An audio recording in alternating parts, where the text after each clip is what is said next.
As we first began doing RTI, I realized that I was spending a lot of time making things for my centers and trying to get everything organized. So I thought it would be a good idea to start saving everything in an organized way so that I would just be able to figure out what story I was ready to do and pull out all the things that I did.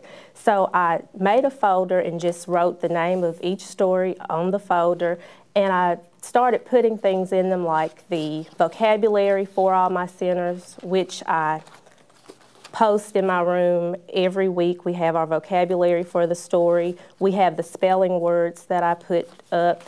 And just everything that I've made for the center, I put into that folder just so we would be able to go back the next year and I could add stuff to it or just reuse some of the same things that I've done.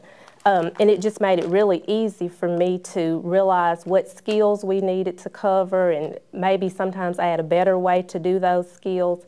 And I've also made boxes just with some of the skills we cover over and over again, like sequencing, and just put all those things into just a plastic shoebox so that if I see that my children are having a hard time understanding sequence, I could pull that box out and just in small group quickly go over a skill or a lesson with them. And I've just found this to be a real easy way to stay organized and to stay on task with everything that I do in my centers.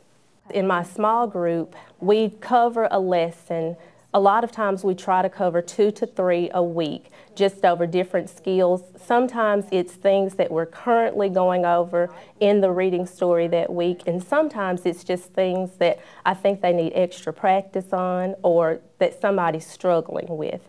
Today we were doing a lesson on sequencing, and we used the workout books that really go well with Terra Nova. We cover the lesson. I just teach a small mini lesson. I go over some of the wording, the vocabulary with the kids that they will see again on TCAP. We talk about those things. Then they have to read a couple of different lessons. We answer questions together.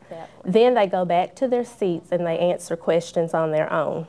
We keep all of this in a small group binder. Every child has their own binder, and they keep their material in the binder. What you saw is after we did the lesson together, they went back to their seats to work on the independent work. I call them back up one at a time because we work on fluency. They get a new fluency passage every Monday. Monday in small group, I spend time reading the passage to them, making sure they know the words. We talk about the story. The story this week was really a nonfiction story, but we talk about the genre of the story. We talk about the lessons that are learned in the story, and then they read to me.